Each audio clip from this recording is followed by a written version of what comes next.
আসসালামু আলাইকুম and welcome back to momos world. কেমন আছেন আপনারা সবাই? আশা করি সবাই অনেক ভালো আছেন।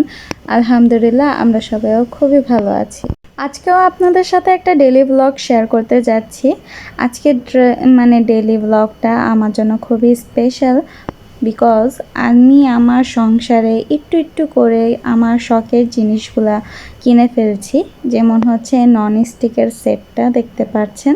আমি হচ্ছে এটা প্রায় কিছুদিন আগে কিনেছি, বাট আপনাদের সাথে শেয়ার করার মতন টাইম পাচ্ছিলাম না।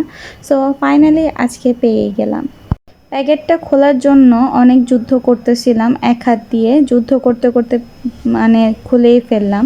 তো কালারটা হচ্ছে একেবারে মেরুন টাইপের, মেরুন কি আর একটু ডিপ কালারের মতন, বাট আমার কাছে এই কালারটা খুবই ভালো লাগছে দেখে আমি এটাই চয়েস করছি। কেমন হয়েছে অবশ্যই বলবেন। এটা একটা ছিল, আরেকটা হচ্ছে এখনই দেখাবো। কিছুদিন আগের ভিডিও দেখে ভিডিও প্রপার যে আমি সুন্দর করে করেছিলাম সেটা আর খুঁজে পাচ্ছিলাম না। তো যেটা পেয়েছি সেটা দিয়েই সুন্দর করে একটা ভ্লগ বানানোর চেষ্টা করেছি। তো আমি হাত দিয়ে দেখাচ্ছিলাম এটা ডিপ কতটুকু হবে। আর ফাইনালি হচ্ছে এটা একটা, তো এটা হচ্ছে অ্যাশ কালারের, এটা খুবই বড়, এটা হচ্ছে 26 cm। আর যেটা মেরুন ছিল সেটা ছিল আপনার 24 cm-এর। তো এই তো ফার্স্টে আমার দেরি তো সহ্যই হচ্ছিল না কখন আমি নতুন হাঁড়িতে রান্না করব। তো নন স্টিক বলে কথা না, আমার শাশুড়ির হচ্ছে কালো বা সাদা পাতিলাগুলাই আমার ভালো। কারণ কেন যেন আমি নন স্টিকে রান্না করলে আমি মজা পাই না। বাট হচ্ছে হ্যাঁ, মানে রান্না করে আরাম লাগে এটা আমি বলবো। পোড়াপোড়ির কোনো ঝামেলা থাকে না, নিচে লেগে যায় না, আর নাড়া দিতে খুবই মজা লাগে। আপনারা দেখতেই পারছেন আমি কত সুন্দর শুধু নাড়া দিয়েই যাচ্ছি।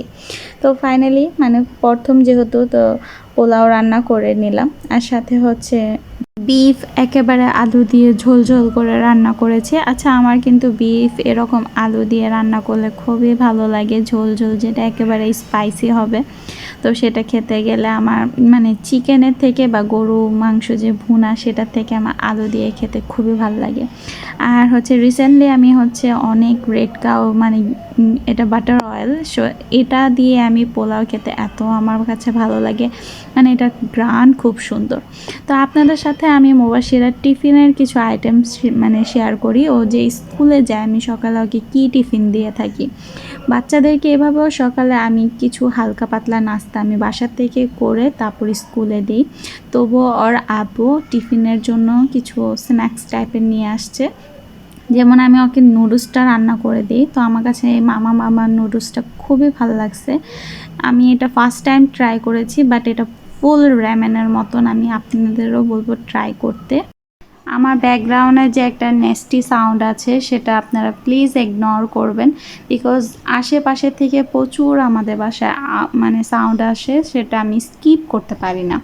তো সেকেন্ড আইটেম হচ্ছে মাফিন। তো এইগুলো মুবাশিরার আব্বু একসাথে নিয়ে আসে, তার জন্য দেখা যায় ভালোই হয়। ও হচ্ছে বাসা অনেক সময় যখন ও একটু বোরিং ফিল করে একটা মাফিন দিলে বা জাবির বাবাকে দিলে ওরা অনেক খুশি হয়ে যায়। তো আমি বলবো বাচ্চাদের জন্য এগুলা বেস্ট হয়, সব সময়ের জন্য না দিলেও মাঝে মাঝে এগুলা দেওয়াই যায়।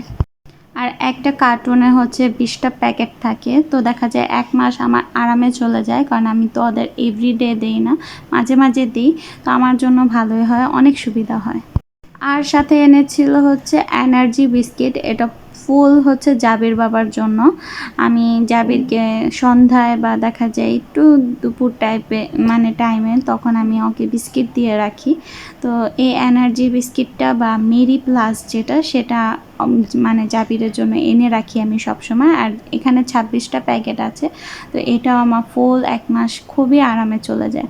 তো এই তো এই মুবাশিরার হচ্ছে কিছু স্ন্যাক্স, আর জাবির বাবারও ছিল এগুলা, কারণ আমার প্রতি মাসে এই 3টা জিনিস আমার লাগবেই।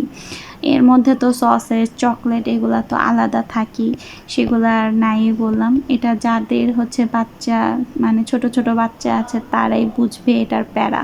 সো এরপরে হচ্ছে নতুন ফ্রাই প্যানে চিজ সসেজেস দিয়ে একটা স্যান্ডউইচ বানিয়ে নিয়েছিলাম আর কিছু রিলসও আপনাদের সাথে শেয়ার করেছিলাম। তো আজকের মতন ভিডিওটা এখানেই শেষ করছি। নেক্সট আরেকটা ভিডিওতে সবার সাথে দেখা হবে। আর আমার ইউটিউব চ্যানেল আর ফেসবুক পেজ মোমোজ ওয়ার্ল্ডকে সবাই ফলো এবং সাবস্ক্রাইব করে দিবেন। আল্লাহ হাফেজ, দেখা হবে নেক্সট আরেকটা ভিডিওতে।